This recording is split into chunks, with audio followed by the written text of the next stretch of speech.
In the crumbling coal mines, a black miner, hard-working and resolute, had long warned his company about the unsafe tunnels.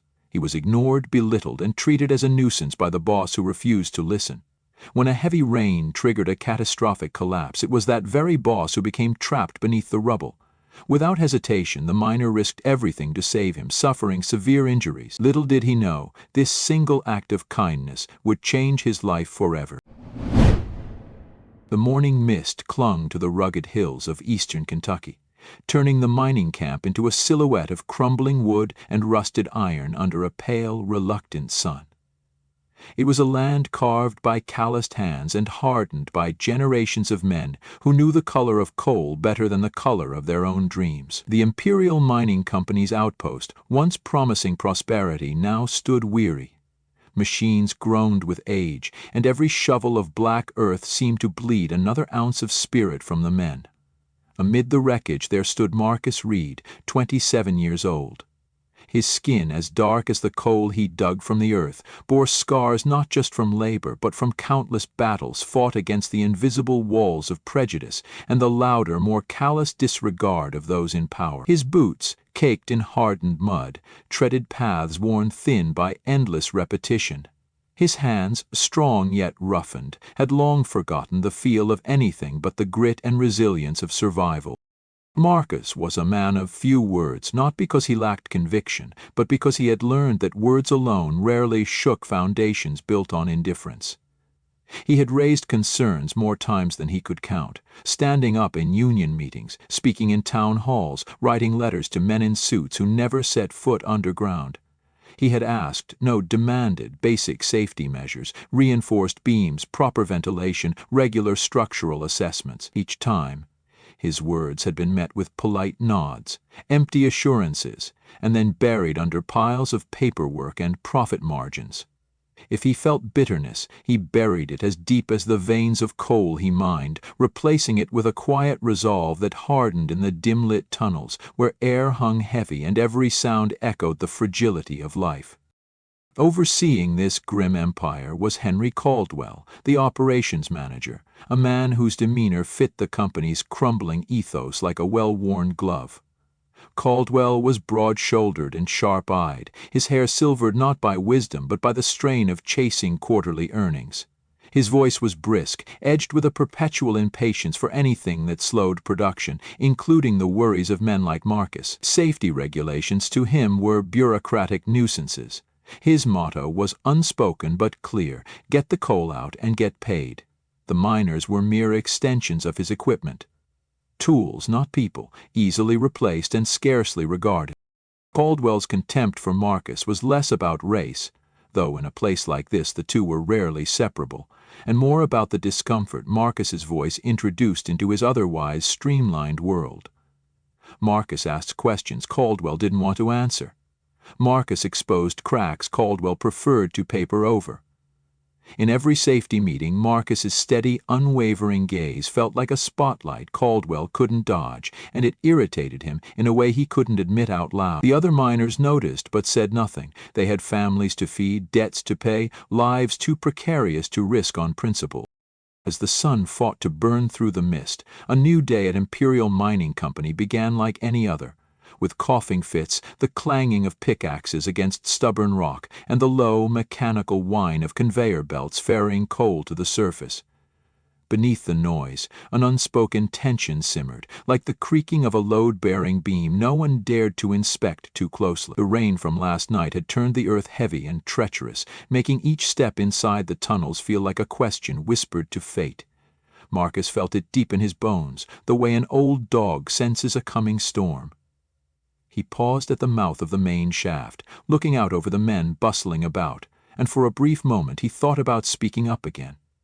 But he knew Caldwell would only brush him off with another dismissive wave. Somewhere deeper in the mine, the walls were groaning, shifting in ways imperceptible to most, but Marcus heard it. The subtle crack, the telltale rattle of pebbles rolling free from the ceiling. It was the sound of a world about to change. But in this place, where danger was as common as dust, change never came until it was too late. Marcus adjusted the strap of his helmet, wiped the grit from his brow, and stepped into the darkness, carrying with him nothing more than his stubborn spirit and the quiet certainty that today, like every other day, the men would be left to fend for themselves when the earth decided to remember its own power. By midday, the rain-soaked earth above the mine had begun to betray the weight pressed down upon it. The sky, though momentarily clear, seemed to hold its breath, and deep within the tunnels the air grew unnaturally still. Marcus felt it in the pit of his stomach, a kind of heavy silence that miners came to recognize not just as a warning, but as a sentence waiting to be handed down. He tightened his grip around the handle of his pickaxe, glancing over his shoulder at the others. Faces smudged with coal dust, eyes sunken from long hours and longer debts, none of them spoke the fear that flickered behind their weary stares. They had seen too many close calls to believe in miracles, but they had also learned not to tempt fate by naming their dread aloud. During the morning safety meeting, held half-heartedly under a sagging tarp near the equipment shed, Marcus had once again raised his voice. He spoke plainly, without anger, pointing to the saturated soil, the visible cracks along the tunnel beams, the way the walls seemed to sweat moisture that wasn't there before. He addressed Caldwell directly, his tone respectful but firm, each word measured like a man laying bricks for a house he might never live to see. "We need to halt digging, sir. At least reinforce shaft 3 before anyone else goes under. It ain't safe." Caldwell, standing tall in his spotless jacket and polished boots, offered only a thin smile, the kind that spoke of decisions already made and profits already counted. "We're not here to baby the rocks, Marcus. We're here to move coal. The company's breathing down my neck about quotas. If you're scared, take the afternoon off." The dismissal stung, not because it was unexpected, but because it was delivered in front of everyone. Marcus remembered too well the last time he had dared to speak up, just a week before, standing in the gray morning light by the battered tool shed where the men assembled before descending into the earth. He had pointed to a fresh crack snaking up the main support beam, his voice firm but respectful, warning that without reinforcement it was only a matter of time before the tunnel gave way. Caldwell, hands jammed into the pockets of his crisp company jacket, had turned slowly, a smirk curling his lips, and let loose a sharp, cutting laugh. "Ain't that just like you, Reed?" he drawled, loud enough for every man to hear, his voice dripping with condescension. "Always hollerin' 'bout danger, 'bout fairness, 'bout respect. Maybe you forgot, but this ain't the kind of place where a man like you gets to tell folks how to run things." His eyes swept the gathering crowd, daring anyone to disagree. "You don't like it? Plenty of fields out there need workin'. Maybe you'd feel more at home with a shovel and a sack of cotton." The words hung heavy in the damp air, sharp as broken glass, and though a few men shifted uncomfortably, no one spoke. Marcus had stood his ground, muscles tight beneath the weight of humiliation and fury, but he said nothing. He met Caldwell's eyes with a stare cold enough to crack stone, then turned back toward the yawning mouth of the mine, carrying with him the bitter taste of a history that still clung like coal dust to the skin. Marcus swallowed his pride, nodded once, and stepped back into line. Around him, some men avoided his gaze, while others offered small, flickering looks of sympathy. Looks that said, "We know you're right, but what good's being right when the mortgage is due?" And so the drills roared back to life, and the earth shuddered in response. It happened not long after the lunch break, when the men were sluggish from cheap sandwiches and humidity pressed against their chests like a wet hand. A low, grinding moan, almost imperceptible at first, rippled through the tunnels. Marcus stiffened, tilting his head toward the sound, his instincts screaming warnings even as his mind raced to make sense of it. Then a series of sharp, cracking pops, like gunfire, echoed down the shaft, and the ground beneath his feet trembled violently. Someone shouted, a name or a curse lost to the chaos, and then came the sound that every miner feared most, the deep, wet rumble of earth giving way. The main shaft, the lifeline of the operation, imploded with a force that seemed to suck the very air from the surrounding tunnels. A tidal wave of mud, broken beams, and shattered stones surged forward, swallowing everything in its path. Lights flickered and died, plunging the mine into a darkness so complete it felt alive.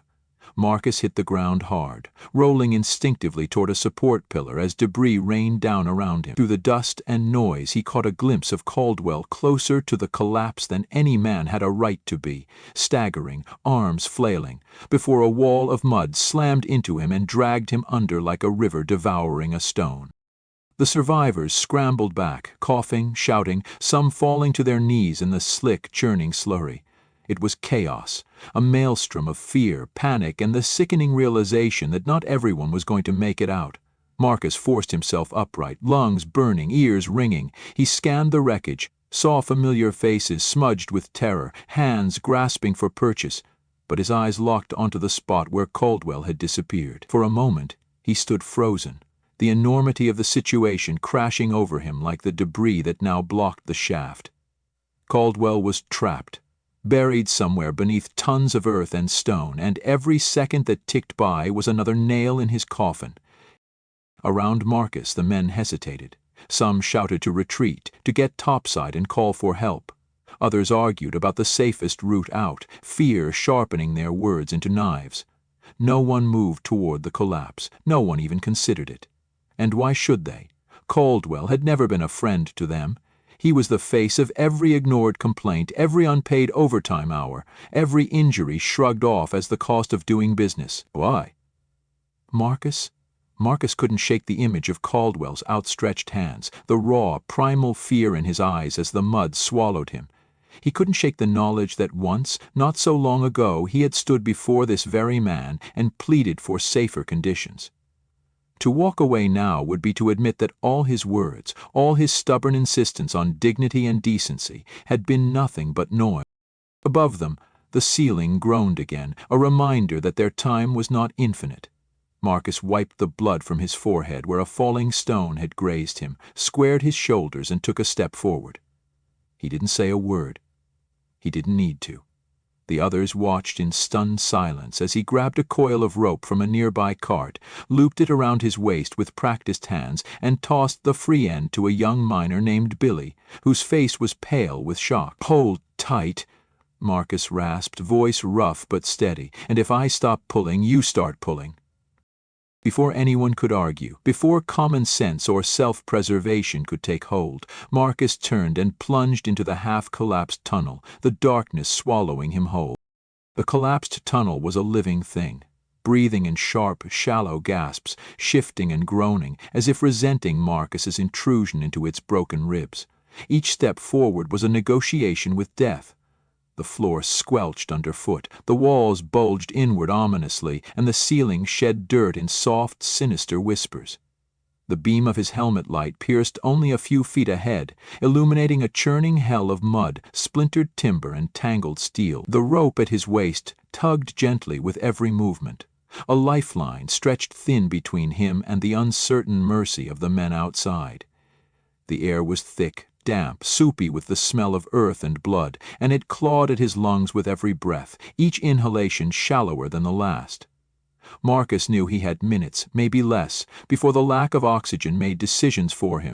He moved forward, hands and knees sinking into the cold sledge, forcing his body to push through where even the light dared not linger. The darkness pressed against his skin like a living weight, and every scrape of his boots, every grunt of exertion, felt swallowed before it could echo back to him. Somewhere ahead, beneath a shifting mountain of death, Caldwell was trapped, and despite everything, despite the man's contempt, despite the years of indifference and dismissal, Marcus pushed onward, driven not by hope or even duty, but by something older, something harder to extinguish. A man's life mattered. That truth, beaten but unbroken, burned in Marcus's chest hotter than the fear that gnawed at the edges of his resolve. Debris snagged his clothes, tore at his skin, left ribbons of blood trailing through the mud. His muscles screamed in protest, already taxed from the morning's labor, now forced to wage a losing war against the sucking, grasping mire. At one point a beam shifted overhead with a groan like a dying animal, and a sheet of slurry crashed down, nearly pinning him. He pressed his body flat against the floor, heart hammering, waiting for the earth to decide whether it would spare him a few minutes longer. When nothing more fell, he pushed up with a grunt, wiped the filth from his visor, and continued. He found Caldwell by instinct more than sight, a huddled, broken figure, half submerged in the wreckage.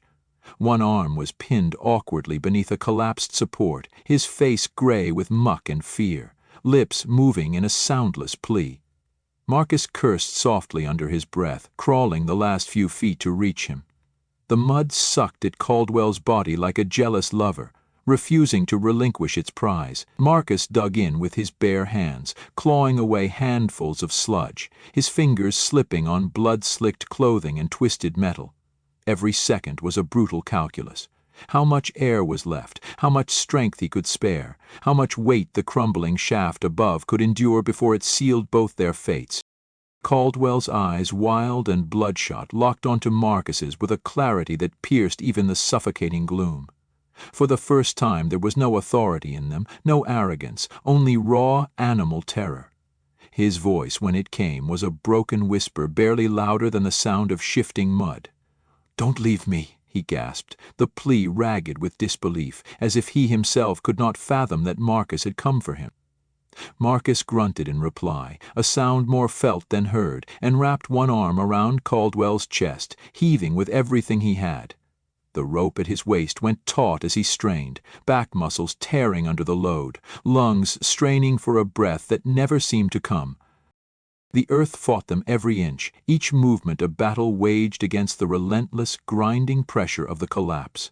Caldwell cried out as his trapped arm twisted free, a sound that cut through Marcus sharper than any blade. Marcus hauled him forward, one agonizing foot at a time, mud dragging at their legs, the shaft groaning in protest. The rope pulsed against Marcus's hips as the men outside felt the strain and began to pull, sensing that their only chance was now or never. Marcus braced his legs, feeling the tremor of a larger collapse starting somewhere above, and with a final, gut-wrenching heave, shoved Caldwell ahead of him into the relative safety of the clearing near the tunnel mouth. His vision blurred, the edges of the world collapsing inward like the walls around him. Every breath was fire, every heartbeat a thunderous roar in his ears. The last thing he saw before the blackness took him was a pair of rough, dirt-streaked hands. Someone's hands, maybe Billy's, grabbing Caldy's shoulders, dragging him the rest of the way to safety. And then the tunnel, its hunger still unsatisfied, reached for Marcus, and he fell forward into the mud, the darkness swallowing him whole. Silent now, and oddly, mercifully, still. The light outside the mine was a stark, blinding thing, cold against the skin and heavy with the metallic stench of fear. When they dragged Marcus from the collapsed shaft, his body limp and coated in a thick layer of blackened mud, a hush fell over the gathered crowd of miners. No one spoke at first, no one dared. It was Billy who reached down with trembling hands and wiped the mud from Marcus's face, revealing the bruised, bloodied features beneath. His chest rose and fell, barely a thread of breath clinging to a body battered beyond reason. The paramedics, who had only just arrived, surged forward, working quickly but carefully, oxygen mask pressed to Marcus's face. Compressions started when his pulse fluttered like a dying moth. Across the clearing, Caldwell, wrapped in a thermal blanket and half sitting against the side of an ambulance, stared with wide, glassy eyes at the scene unfolding before him. His face was pale, drawn tight with something more than shock, something that looked suspiciously like shame. Word traveled faster than the rescue trucks rolling down the mountain road. A miner's kid had caught most of it on his cell phone, the moment Marcus tied the rope around his waist. The way he disappeared alone into the collapsing hellmouth, the way his battered body was dragged out minutes later, Caldwell alive because of the very man he had spent years belittling. By nightfall, the footage had found its way to the local news station, then the regional affiliates, and before the sun rose again, it blazed across national headlines. Coal miner risks life to save boss who ignored safety warnings. The caption screamed, framed by shaky, harrowing footage that didn't need words to explain the truth. It was all there, the desperation, the sacrifice, the brutal, unsentimental courage of a man who had every reason to walk away, and didn't. At the hospital, Marcus lay unmoving in the ICU. a tangle of wires and tubes connecting him to machines that beeped and blinked like distant, indifferent stars. Pneumothorax, the doctors said, a collapsed lung, severe hypoxia, trauma to the chest and ribs. They spoke in clipped tones, pragmatic but grim. He would live, they thought, but the road ahead would be long and uncertain. Caldwell visited once, escorted by a nurse who did not bother to hide the coldness in her eyes. He stood at the foot of Marcus's bed, hat clutched awkwardly in his hands, a man stripped of the armor of authority, reduced to something raw and uncertain. He opened his mouth once, then twice, but the words withered before they could be born. In the end he said nothing, only stood there, head bowed, as if in the presence of something sacred he did not understand. The country, however, had plenty to say. Protesters gathered outside Imperial Mining's headquarters within days, carrying signs that demanded reforms Marcus had been asking for since his 20s. Senators and journalists lined up to decry the unsafe conditions that had been an open secret for decades. Miners from across the Appalachian region flooded social media with their own stories, their own battles fought, and often lost against companies that saw them as little more than expendable labor. Marcus's name became a rallying cry, a symbol not just of heroism, but of the enduring, bone-deep dignity of the working class, the men and women who carried entire industries on their backs while barely scraping by. Back in Kentucky, the company scrambled to control the damage. Press releases full of hollow promises, hurried safety inspections, token suspensions of mid-level managers. It all came too late. Marcus's story had become larger than any single mine, any single company. It was a mirror held up to a nation's conscience, and what it reflected was not easily forgotten. 1 week after the collapse, a ceremony was held at the mine site. Not a corporate PR event, but something quieter, something owned by the community. Families came, children perched on shoulders, old-timers leaning heavy on canes. There were no grand speeches, no politicians soaking up the spotlight. Just a simple gathering of people who understood better than most what it meant to lay your life on the line for someone else, even when that someone had never earned it. Marcus, still too weak to stand, was brought out in a wheelchair, a heavy blanket draped across his lap. His face was thinner now, his eyes shadowed with pain and exhaustion, but there was a fierce, stubborn light still burning there. As he was wheeled to the front, the crowd parted without a word, hats coming off heads, hands going over hearts, a reverent silence settling like snow. And then, from the edge of the gathering, Caldwell emerged. He walked stiffly, the bruises on his body healing faster than the wounds in his pride. There was no ceremony to what he did, no grand apology, no empty platitudes. He simply approached Marcus, removed his own hard hat, and bowed low, so low that his forehead nearly touched the dirt beneath their feet. It was not forgiveness he sought, nor absolution. It was recognition, overdue and humbling, and it spoke louder than any speech ever could. The cameras caught it, of course, but it wasn't for them.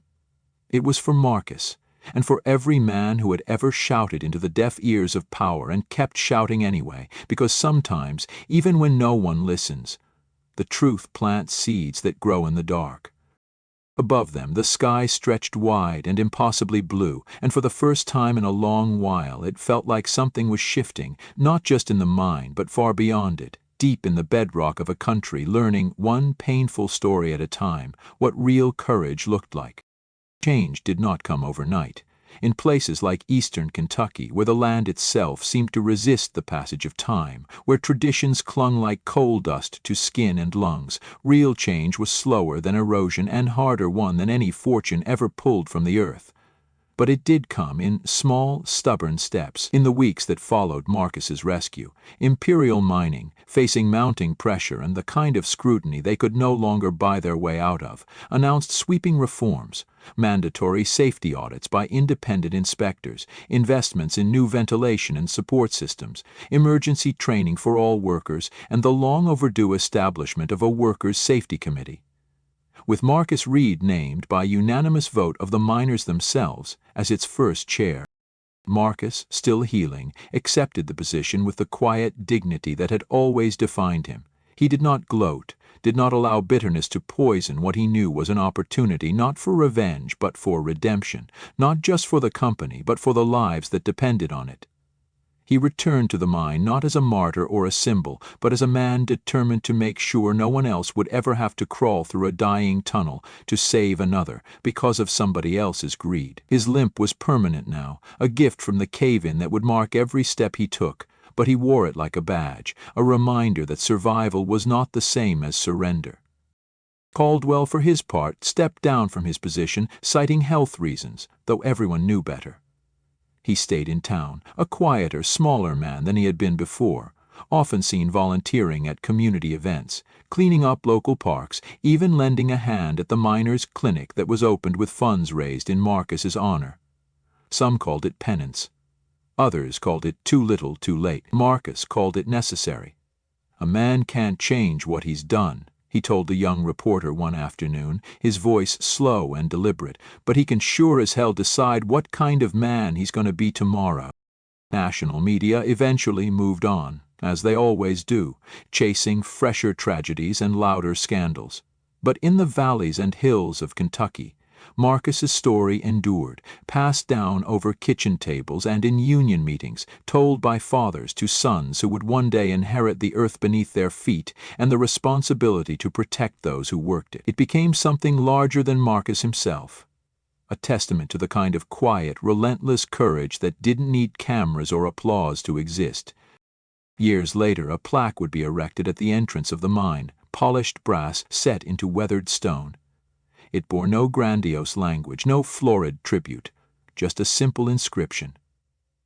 "In honor of Marcus Reed, who chose dignity over anger, sacrifice over bitterness, and whose courage lit the way forward when all seemed lost." On the day the plaque was unveiled, Marcus stood at the edge of the gathering, his hands tucked into the pockets of his worn jacket, the autumn wind tugging at the edges of his hat. He didn't speak. He didn't need to. The crowd, some old, some young, all bound together by the stubborn, unyielding spirit of the place, stood in silence beside him, heads bowed not just in respect but in a shared understanding of the price that had been paid and the future that had been carved from the rubble. As the last of the sunlight dipped below the ridgeline, casting long shadows across the field, Marcus lifted his gaze to the darkening sky. He thought of the generations before him who had fought quieter battles and suffered silent losses, whose names would never be etched into stone, but whose lives had paved the way for moments like this. He thought of the men still down in the tunnels, their backs bent under the same old burdens, but now with a little more hope, a little more safety, and the knowledge that even the smallest voice, when lifted in truth, could shake the foundations of mountains. And with that Marcus tipped his hat low against the wind, turned on his heel, and walked back down the dusty road toward home, his steps slow but unbroken, carrying with him the quiet, unshakable knowledge that dignity was not something given, nor taken, but forged, deep and true, beneath the weight of the world. Join us to share meaningful stories by hitting the like and subscribe buttons. Don't forget to turn on the notification bell to start your day with profound lessons and heartfelt empathy.